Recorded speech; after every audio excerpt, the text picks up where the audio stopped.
thereof, full professor David Lankes from Syracuse University, coming to us via the power of the internet. Thank you very much, ladies and gentlemen. Yay!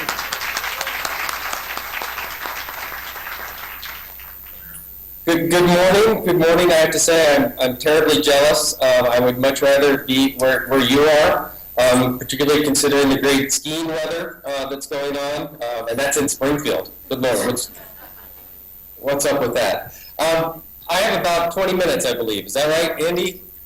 Yeah. Oh, all right. So why am I jealous? Well, one, because I'm in Syracuse, but it took lymphoma to keep me from getting on the plane and going, because this is my favorite project ever. And you guys are about to experience something really cool and really special if you take advantage of it. So I'm sorry to start by giving advice, but let me give some advice here. Leave the office behind for a while. Take advantage of the ability to not check your email every 10 minutes. Turn the beeper off on your phone for a moment. And the one thing which is going to be the hardest for you to do is learn to enjoy ambiguity. Learn to enjoy something that isn't quite expected. Because I'll tell you, having done this a couple of times now, that's where the real interesting stuff occurs. What really happens is when you do something that's not expected, when something doesn't quite work the way you want, and having to overcome that is where you do some really interesting learnings and discoveries. And in fact, it was part of that I just want to make a few comments on today, and then I'll leave you alone. We were having a conversation at the beginning of this, a couple of years ago when it was just Illinois, pardon me. And we were talking about the projects and how are we going to make the projects work, and what were the outcome of the projects going to be, and how could we judge them? And it was Mick Jacobson, a mover and shaker this year, which is really cool, who said, oh, now I get it. What we need to do is, our goal is to build awesome librarians, not awesome projects. And I thought that was a really cool, that phrase stuck with me for a minute. I want to come back to a little bit about what awesome librarians means. But that means that the projects you're working on are important. The projects you're working on, you've taken the time and planning, and you'll continue to work on them. But they're one project in a much larger attempt to engage communities and engage with what's going on. So take the time to worry about the project, but take the time to understand how this goes beyond just a given project.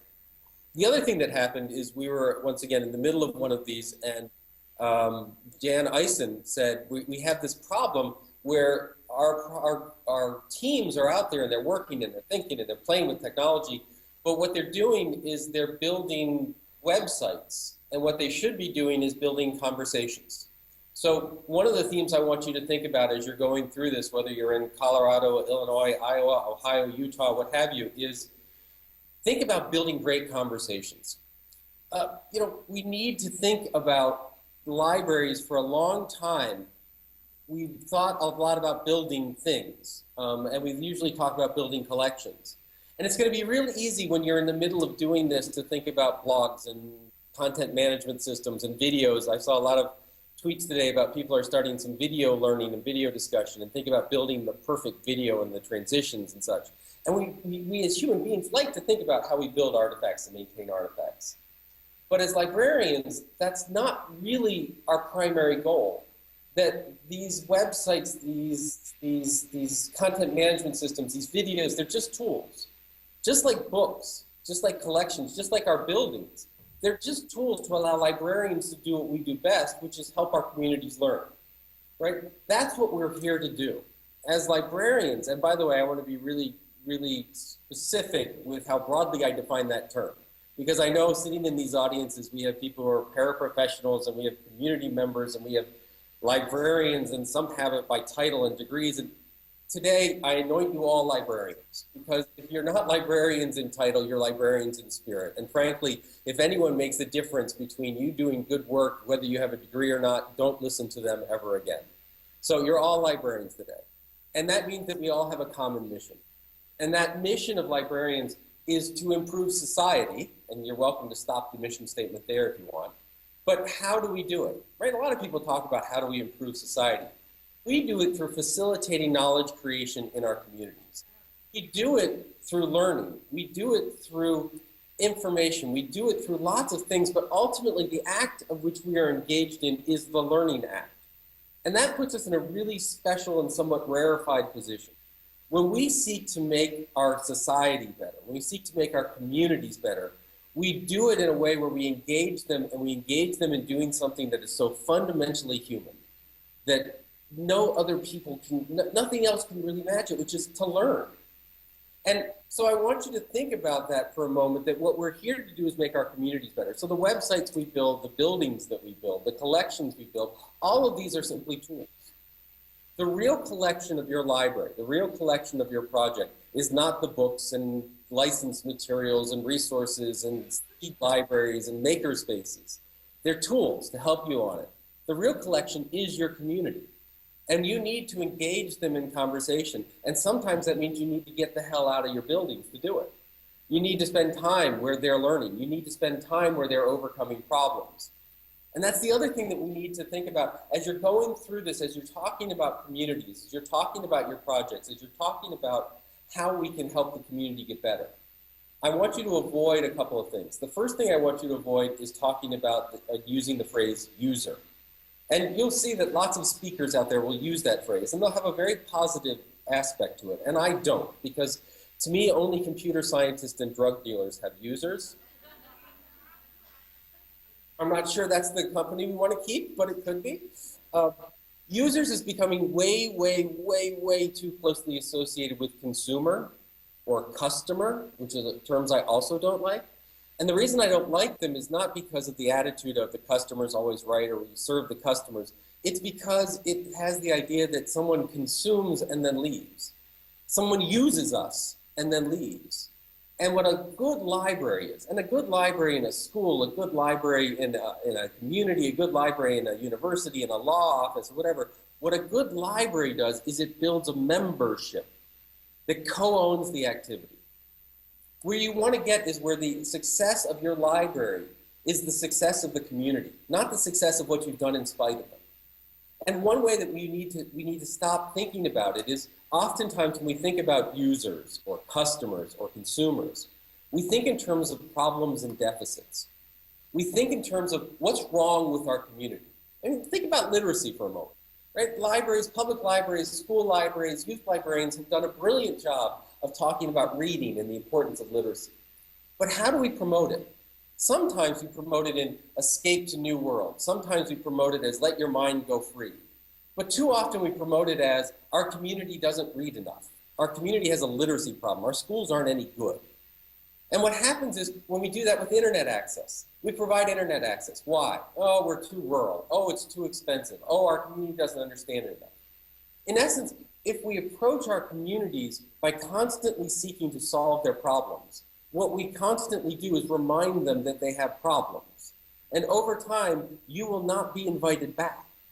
We had this situation in Syracuse University. We had all these psychology students and social work students, and we unleashed them in downtown Syracuse. It's like, look, here's a whole wonderful place for people who have no money and no future and no thoughts. Go remind them of that.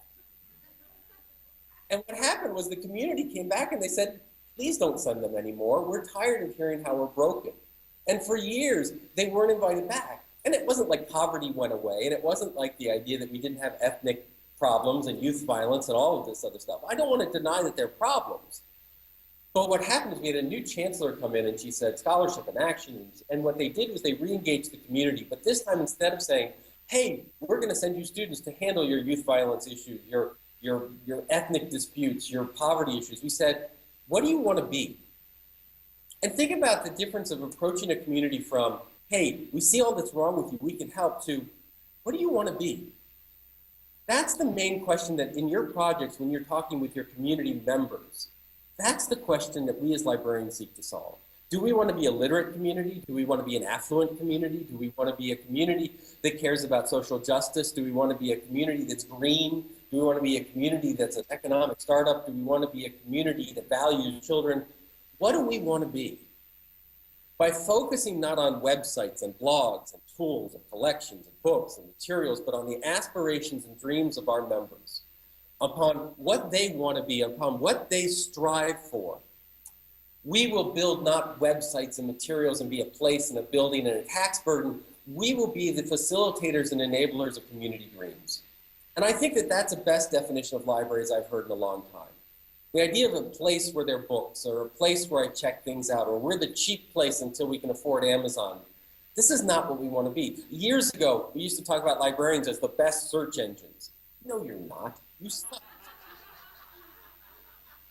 And until you can return 1.5 million irrelevant results in under 3 microsystems and target with advertising, you suck as a search engine. Why are we competing? Why are we competing with these folks? I don't get it. So we'll think about that for a minute. Positives, right? A lot of you have projects that were defined, and once again, not because the problems don't exist, but because we need to turn problems into opportunities. A lot of you are defined by how can we increase economic development. You can either phrase that as how can we make more financial and business resources available to our community, or you can phrase it as we got no money, help me. One will get you attention, will get you people to join in, will get you partners. The other will get people really tired of being reminded of these things. So I don't want to deny that our communities have problems, but I think all too often we've denied that our communities have dreams and aspirations, and that's as much our job as anything. Remove obstacles towards a greater goal. Don't simply concentrate on the obstacles. Now, the other phrase that Mick pointed out that I'd like to bring up for a minute was he talked about that we're trying to, that the ILEAD USA project, regardless of what state you're in and where you are, and bringing these wonderful speakers in and giving you these sessions and giving you time to just meet with each other. It's not about building awesome projects. It's about building awesome librarians. And there's been a rather interesting dialogue going on the Twitter sphere over the past 2 or 3 weeks. It's been, frankly, very discouraging. So the movers and shakers came out, and this led to this inevitable suite of blog postings and Twitter feeds about more or less who, why me, oh, these people get attention because they wear like hipster glasses and sports coats that are 3 sizes too short, and don't they know that really the cool librarians never leave the building and they sit there and answer reference questions at midnight, even though, you know, like the cats that walk by, they'll answer reference questions, and that's what's important. And it frankly brings out an ugly side of our profession. The ugly side of our profession is, for some reason, we crave to get attention as a profession, and yet somehow when any of our individuals get attention, we think that they're undeserving or that doesn't translate into attention for all. We are all going to be awesome librarians, and we all need to be awesome librarians. And the difference between being an awesome librarian or an epic librarian, as my 13-year-old would say, because apparently epic is the new awesome, which, it's about not simply doing your job, but understanding why you do your job. Because if you seek to understand why you do it, it helps you determine when you should start doing something differently. If all you do is concentrate on what you do, you might be able to do it better, but eventually what you do will not be as relevant as what you should be doing. So when you hear things like, should we put maker spaces in libraries? Should we have seed libraries? There was just a story about a library that loans out guitars. Oh, but that's not what we should do. Why? Well, because we do books. Why? Right? I mean, it's amazing to me, this idea that, well, we do books and we'll do ebooks because it's got the word books in it. It's like librarians only became existent when Gutenberg figured out movable type. I mean, we were there a couple thousand years ago, right? Eli Nyberger came and spoke, said there was probably a committee at the Library of Alexandria that, 3,000 years ago that was debating this, what to do about scrolls and the emergence of mobile technologies. They're just tools. Why do we do them? And what's amazing to me is, I've said it before and I'll say it again, to me a room full of books and materials and stacked to the rafters is a closet or a warehouse. An empty book with a librarian in it is a library. Because awesome librarians realize that what we're ultimately about is human-to-human conversation, connection, and learning. And what we do is we facilitate that. And sometimes learning requires a book, and sometimes learning requires a guitar, and sometimes learning requires a seed, and sometimes learning requires quiet, and sometimes it requires a great deal of noise. And it is our job to understand that that's our role. So I told this story before, but I'll tell it again. Some of you may have heard it. But in In 2011, during the Egyptian Revolution, which unfortunately looks like the last Egyptian revolution before the one that's coming, something very interesting happened. Everyone, all the news media and such was focused on Tahrir Square in Cairo. Well, I have to take a drink. We'll have a Mark Rubio moment. Hold on a moment.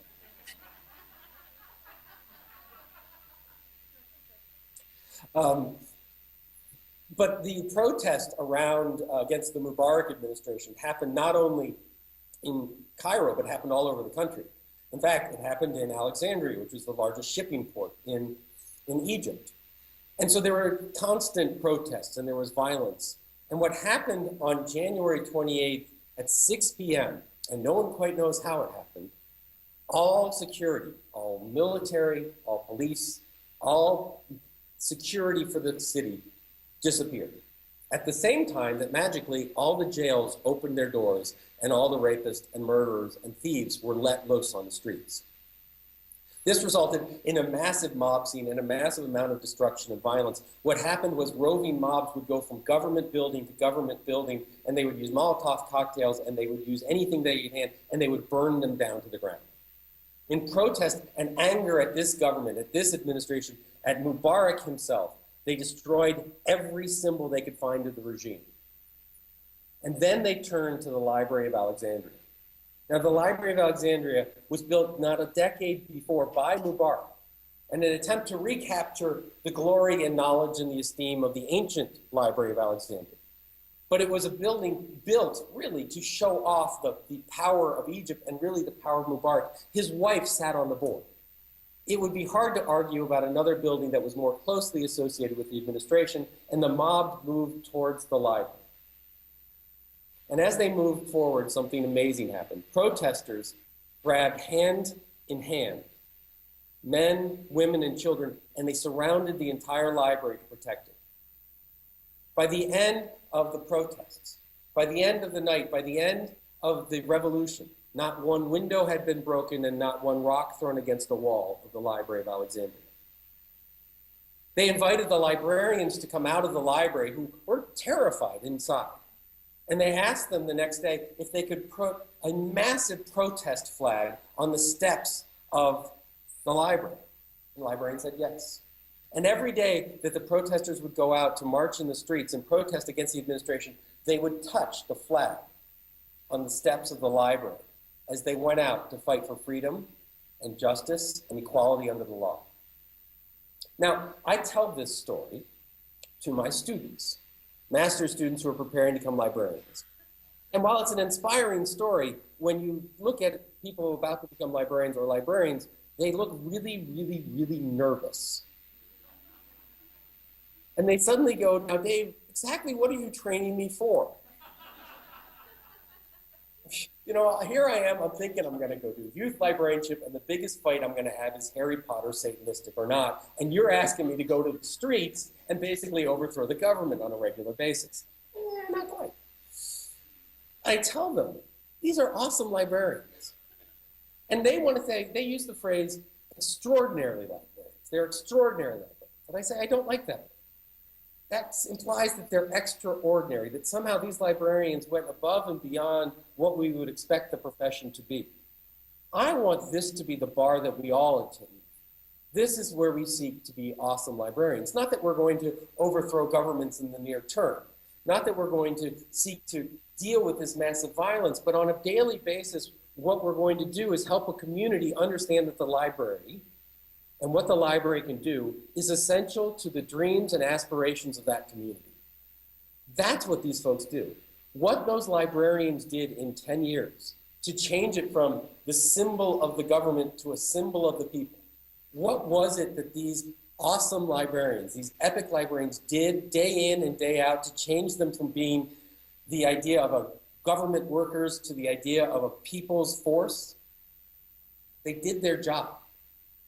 Every day, they did their job. Every day, they walked in and they did to the best of their ability what librarians do. But they didn't do it to better the collection. They didn't do it inspired by the building. They didn't look at their job as the artifacts and infrastructure, the coral reef without the life. What they did for 10 years, their job was, for 10 years, was to make the community around them better, to help the community around them learn, to help the community around them aspire to more than what they were given, to seek out what is better. We can look at literacy, we can look at reading, we can look at media as a way to entertain the masses and numb them from the truth, or we can look at libraries and knowledge as a way to have them question everything. An awesome librarian understands that what we seek to do through literacy, what we seek to do through our databases, what we seek to do through law librarianship, through medical librarianship, is not to do the artifacts and materials and collections, but to do better community work, better engaged democracy, better medicine, better law. When we wire people to machines, we don't do it because, hey, let's see what their heart's doing. We do it because we want them to get better. When we give someone a book, when we give them material, when we loan out a guitar, when we simply sit and listen, we do it not because, hey, as librarians, that's what we were told to do. We do it because it's going to make their world better. The community is the collection. And you're not going to learn about what those dreams are, what those aspirations are, by looking at collection statistics. You're not going to look at circulation data. You can't simply go in and say, this was checked in, this was checked out, therefore our community is. You have no idea. You have to go out into the community. You have to leave those buildings on a regular basis, and you have to invite those community into your building on a regular basis. An ILEAD U project, which I absolutely love, is in Eureka, Illinois, which is in very rural Illinois. A woman moved in. She was a commercial chef. She went to the library and said, there's not enough places to have lunch here. Now, the librarian could have said, well, thanks for letting us know. Here's a sandwich. I don't know. Here's a book on business plans, or here's whatever. Instead, what the librarian said was, you know what? Why don't you use that corner of our property? Every Tuesday, why don't you just bring in, we've got some tables, set them up. You've got access to a commercial kitchen. Why don't you become the third lunch place? And Thursdays turned into Tuesdays and Wednesdays and Thursdays. And that turned into a catering business. And that turned into the idea of a community coming to the library to learn and have lunch and to talk to each other.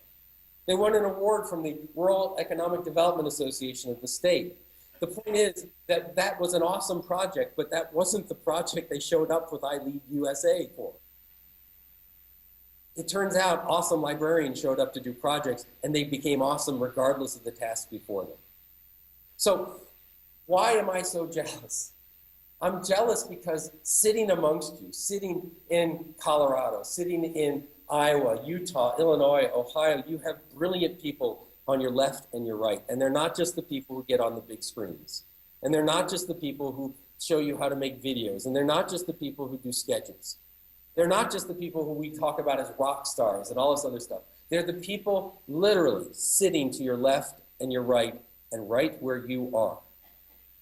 You are going to be the awesome librarians. And if you're not already, then look for inspiration to become that. Look for a friend to mentor you. Look for a way to engage it.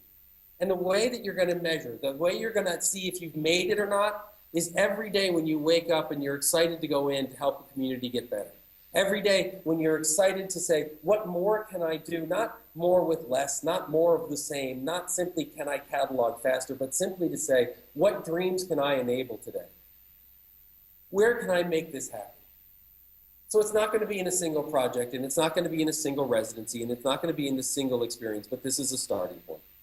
And you wouldn't have been chosen, and you wouldn't be sitting here today, and you wouldn't be hearing this word if we didn't think that you were quite capable of doing it. And your job after these residencies, after these intercessions, after hearing these big heads and hearing these grand thoughts and learning these techniques and technologies is to pass it on. Because what we need in this profession are not just movers and shakers, and not just emerging leaders, and not just people who get picked on this grant or that grant.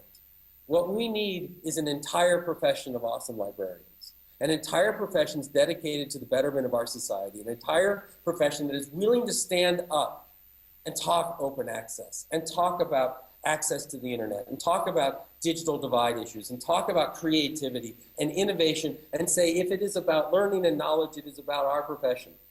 And if you look at this building and you see something outdated, if you look at this building and see a warehouse of books, walk in and let me show you that this is about you, your dreams, and your aspirations. That's what this is about. And that's why I'm jealous I can't be there today. But damn well sure I'm going to make it as soon as I can. Thank you very much for your time, and I hope that you have a wonderful time.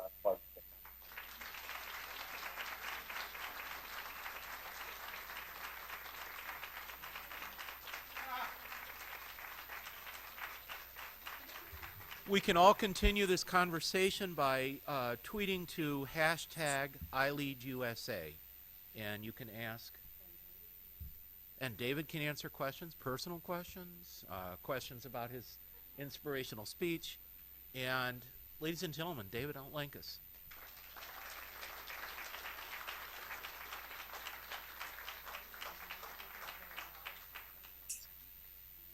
Okay, we're going live to Springfield, which is words I've always wanted to say. I'm Andrew Bullen. I'm a librarian here at the Illinois State Library, and I'm having greatness thrust upon me by being your moderator for the next few minutes. Let me introduce to you David Racine to talk about the evaluation process that we're going to be using. And David Racine. Oh.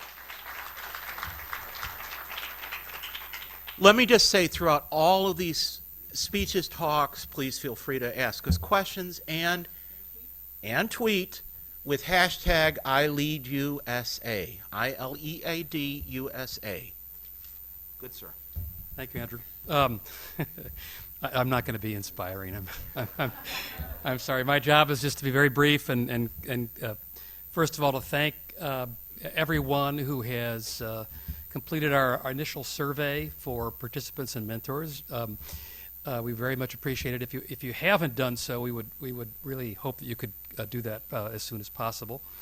Over the next, let's see, between now and early November, which is right after the end of ILEAD USA for this year, you'll be participating in 3 more surveys. There'll be another one in late April, early May, another one in late August, early September, and then a final one in early November. The next 2 will be to get your input on how the experience is going so far, and then the one at the very end will be to get your views of how the whole experience went. What we do in this evaluation is, you hear the word evaluation and you kind of automatically get your hackles up just a little bit. What we do in this evaluation is not what they sometimes call a summative evaluation. We are trying to render definitive judgment on whether the program works or not. What we do is what's called a formative evaluation, where we're generating information along the way that we then feed back to the leaders of the program in each state. So after each survey, we will be giving each state information that they can use to sort of understand how things are going. And then in the end, we'll do a final report that will go on record to help provide kind of the story of ILEAD USA from the standpoint of the evaluators. All along the way, everything that you tell us in these surveys will be confidential. Nobody else will know. That's always that's code for be as honest as you possibly can be. Recognizing that some issues and questions are always going to be a little bit ambiguous and might require a little more thought. This will never be, the surveys I think you'll find are generally pretty brief, can be done in about 15 minutes. But it's been a part of the ILEAD process from the beginning, and I think this is a new exciting opportunity to see how the program works in other states. So I thank you and have a good couple of days here in Springfield. Thank you.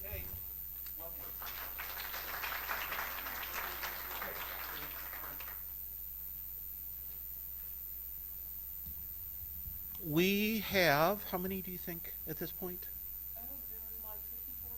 54 tweets already. So I'm about to kill it. So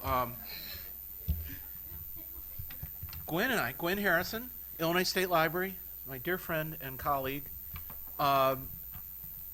we are kind of substituting for Ann Craig, who is really the should be the star of this show, is the head of the Illinois State Library, is the capo di tutti capi of the Illinois State Library, and unfortunately is not able to speak very well. She has a cold. So we are going to be awesome speakers right now. We're going to try to be awesome speakers.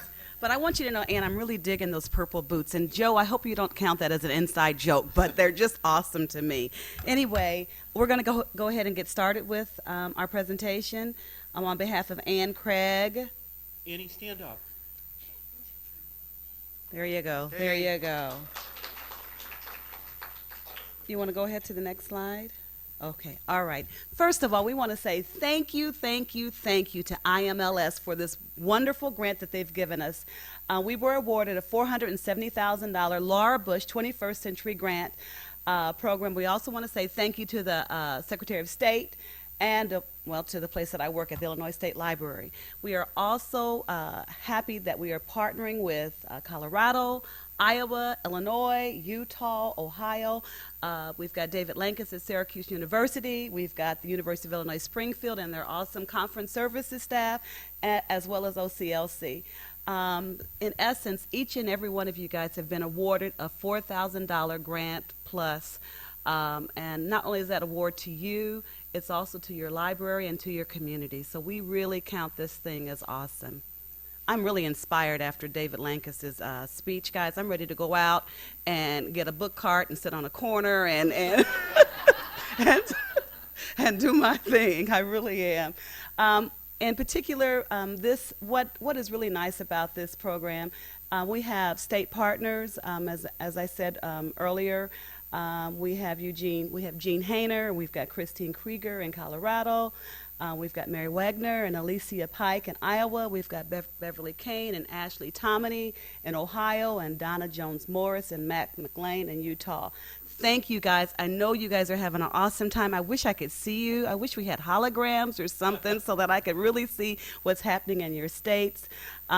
You must be doing a good job because I haven't had any messages, no phone calls, nothing. So I know that you guys are having a great time. At this point, I'm going to step away from the mic, and I'm going to let Andy do his thing. All right. One of the exercises that we're going to be doing in ILEAD USA is trying to read my notes. So our purposes, and this is a photograph of one of our favorite instructors, Karen McBride, and a cohort, I think from last year, from 2011. I can't remember. Anyway, our purposes in this, the purpose of why we're all together. We're getting our participants to have experience with technology and technology projects. We're learning to work with technology teams. We're helping the participants and the institutions that send the participants to develop these skills, to learn to work with technology and technological factors, how to understand and respond to user needs through the application of participatory technology tools. And the participatory is the key word in that sentence. We are going to be working together in your teams, in your cohorts, with other librarians, with the librarians at your institutions, and with your community. As David Lankes said, librarians build community. This is one of the strongest ways that we can do it. Why ILEAD USA? This is one of the most effective methods that we've found. This total immersion process, this total immersion experience that is team-based, is project-based, yet there's a larger focus, which is learning, as I say, to work with technology, to work with change, to build change into your daily routine, and to keep us relevant in the world and keep the vital mission that we perform relevant in the world of changing technologies and changing expectations. Gwen. Okay, so we really believe that we've got a winning formula based upon a past program that we developed called Synergy, and I'm really certain that there are probably a lot of synergists in this room as well. This formula is based upon looking around and saying, hey, I've got a community need. you hook up with some of your favorite librarians, and then you guys get together and you create a product that will address that need. And in the corner there, we have David Lankes and our own Tina Hubert in the photo there. And we know that it's a winning formula. We know that this immersion experience works, that it makes a difference.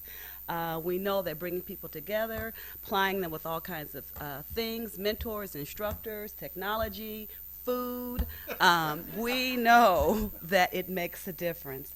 And not only do you guys reap benefits, the state library reaps benefits, your library and your community reaps benefits. And we also want you guys to remember to take this back. Share what you've learned with your community, with your colleagues, with whomever you can talk to about this experience. Take it back and share it and make it real and make it live.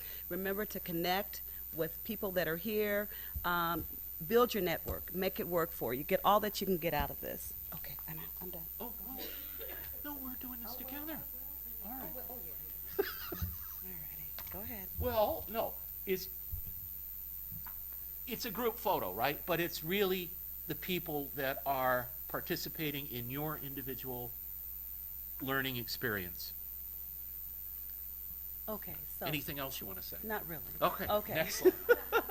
So it's all about connecting. Yep. Okay, connect to the person sitting next to you, connect to your mentor, Connect. to the instructors, connect back home at your libraries, Right. and connect to your communities. Next. And the power of technology, these people are hypnotized by what they're seeing on the screen. That's power. That right there is power. But really, making the power of technology work for you. The courage to try new things, and within the past couple of hours, we've already done that. I think it's this immersion process, this immersion technique that we're using with this allows us to be silly and fail and do all kinds of wonderful things away from a critical environment, away from an environment, where you can't afford to make mistakes. And it is a wonderful thing to try new things and to succeed and fail as it goes. So you will have 3 deliverables, quote unquote, in your process, and they are tailored to the 3 sessions that you have throughout the year. The first, of course, is going to be the video. The video is kind of an introduction as to how you work together as a team. You're going to deliver something that other people can see, and it's going to be a fun, let's get the team working together. I've got a barn, I've got some costumes, let's make a play kind of thing. Your second deliverable is a poster session, which will be in the second session in June. That is communicating your ideas to other people. So you guys are going to be experts in your project, but you need to be able to say to other people, to others, what those projects are going to be about. Sell those projects. And then finally is the big tuna. It's the project. You're going to say, here it is. For better or worse, this worked, this didn't, but by goodness, look at what we did. So, Very good. thank you. And that first sentence is the most important thing on that slide. Success is guaranteed. There's no failing here, except if you don't gain weight from all the food that you eat. But anyway, success is guaranteed. There's no such thing as failure. We're not focused on the final project. That's not the point. The point is to take you through that process, to learn together in the process of building a project. Will you experience personal growth? Yes. Will you experience team growth? Yes. There is a long trail of support behind you. There is, first off, your fellow cohort members, the people in your teams, the mentors of your teams, the instructors, the community reps that are with your teams. A story.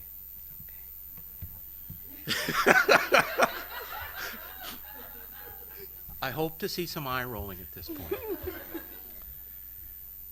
Second World War. A man named Colonel Evans Carlson helped build the United States Marine Corps Raider battalions. He was in charge, actually, of the 2nd United States Marine Corps Raider Battalion. And he brought back from his experience in China the concept of gung-ho. He introduced that word to America. He introduced that word to the United States Marine Corps in particular, which it became known as. And he, when asked over time, what is gung-ho, what does that mean? He would translate it variously, because he was kind of making all this up as he went along. But he would translate it in one of two ways. He would either say, strive for harmony. That's what gung-ho means in Chinese, which of course it doesn't. Or pull together. So I want all of our, across all this great nation of ours, I want all of our team mottos to be gung-ho, which can either mean strive for harmony, not the harmony of all we all need to work together, but the harmonious, making all the teams work together, making these projects work as well as we can through the use of instructors and mentors and the community reps and things like that. So we're going to all strive for harmony. We're also going to pull together as a group. So that's my 2 cents. Thank you. And you got a lot of support, is the point. So, next slide. I know, I've left you speechless, I realize. I've said this earlier. Tell everybody about your Yeah. experience here. Please. Share it, tweet it, Facebook it, whatever you need to do, but just tell and share your experience. We've got some lovely ladies on the screen here, including, Amber. Yeah, Whoa. Amber's a, wow, Yeah. okay. And Sarah. Long hair, Yeah. yeah. Awesome. Next slide, please. And this is compliments of Ann. Yep. Channel Mrs. Frizzle from the PBS station. She says, take chances, make mistakes, and get messy. She had to explain who Mrs. Frizzle was to me, I'm sorry to say. I know.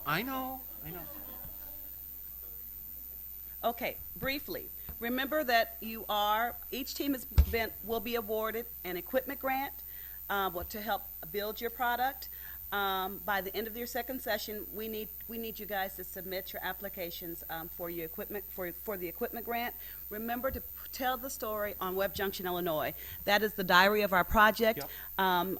Record all of your activities, all of your meetings, all of your sessions, all of your notes on Web Junction, Illinois, and upload your videos to YouTube. And link whatever you've done, whatever projects to Web Junction, Illinois. I mean, let the world know about it. I mean, it's a diary of your success. It's a diary of your efforts. So. And also, don't forget Yes. the intersessions. We've asked that you guys attend at least 5 intersessions between now and October. And also remember to keep your community rep involved in your project. In your binders, there is a community rep form, a little checkoff list, just something to try to keep you guys honest. And remember to take it back home and discuss your outputs and activities with your community rep. So just keep your community rep involved with your project and your experience. Okay. And that ends our presentation. Yep. And are there any questions? Or thoughts or comments? And you may ask live if you'd like to tweet, and Debbie will answer the tweets. Debbie will read out the tweets and we Yeah. will answer. Are there any questions? You guys ready for break and food? The words. Oh, Ann? Oh, darn. Okay. I think we stunned them into silence. Yeah. Go ahead, Tina. Miss Tina. Speak a little bit more to the intersessions. They're video recordings of what we didn't get to see here, video recordings from the other days. Exactly. So our intersessions will be a combination of our sessions that we're going to record. We're going to record all of the sessions that are here and put them on WJIL. And we're also going to be nimble, and we're also going to listen to your requests. There might be things that we have not talked about during our in-person sessions, Right. but when you come to us and you request that we share on certain topics, we will make sure that we make it happen. So that will be part of the intersession activity. So if there's something that you guys really, really need, let us know, and we will address it, okay, by way of the intercession offerings. Does it include recordings from the other states? It does. It does. The question was, and does that include recording? I'm sorry. Oh, no. I'm sorry. The question was, does that include recordings from the other state? And it does. And so you guys will be able to check out what they've been looking at and what they've been taking part in, as well as our states looking into what we've been taking part in as well.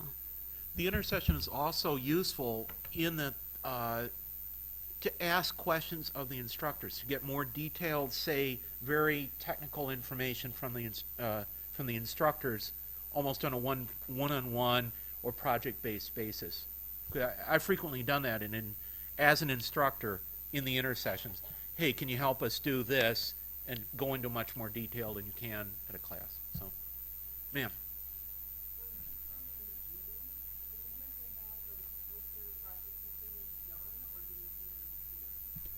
I would suggest, the question was, do the posters need to be done when you guys come in June?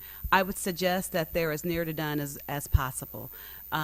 You will have some time to prepare them, but not a lot of time. So you guys, put on your thinking caps, get your props together, get your gadgets and gadgets together, but come prepared to rock and roll, okay?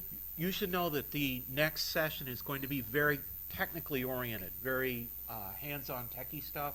So it may not be a huge amount of time. I don't know, we haven't planned it yet, but there may not be the largest amount of time to work on the poster session. So.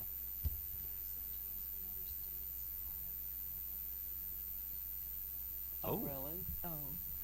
So we received a tweet that some of our team, state partner teams, are making logos representing their team. So perhaps you guys are interested in making a logo to represent STEM linkers or FOF or the other. The gauntlet is thrown. I'm just saying. Yes. Can you speak, since you're saying that the posters need to be as complete as possible, can you speak to what those are going to be? What are The posters have been. The question was, can you speak? What do the posters look like? They can. The purpose of the posters is to communicate your team's project to other people. It's a sales job. How can I take my project and explain what I'm doing to other people? The posters can be anything. They can be posters. They can be displays. People, do we have it? Yeah, people dressed up as pirates. So, name your poison. Poster is a very generic thing. It's a sales job. How about that? A sales presentation might be a better way of doing it. How you want to do that is going to be up to your team. And typically the way that we set it up, it's kind of like a round robin, and the other teams will move through and observe your project and ask you questions, and sometimes you guys get real fancy and you give out some candy, or prizes. You don't have to do this, but you guys can. I have to do that. Okay. You can make this whatever you want it to be, okay? A little pressure, just a little bit, but fun. Make it fun. Yeah. Just make it fun. I have found that you guys rise to the occasion, and Yes. I also have found that librarians tend to be very competitive, and so you guys want to shine when you're out there. You want to shine. So Yeah, where's our roller derby person? That would make a heck of a presentation. So there you go. Are there more questions? Are there any more questions or tweets? We are still taking tweets. We're still in the tweeting business. Okay, we're going to close this out. Thank you, everybody. It's been an honor and a pleasure. It has been.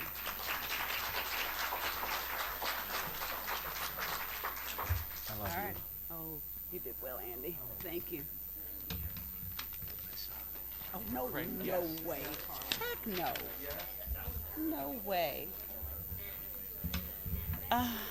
What's...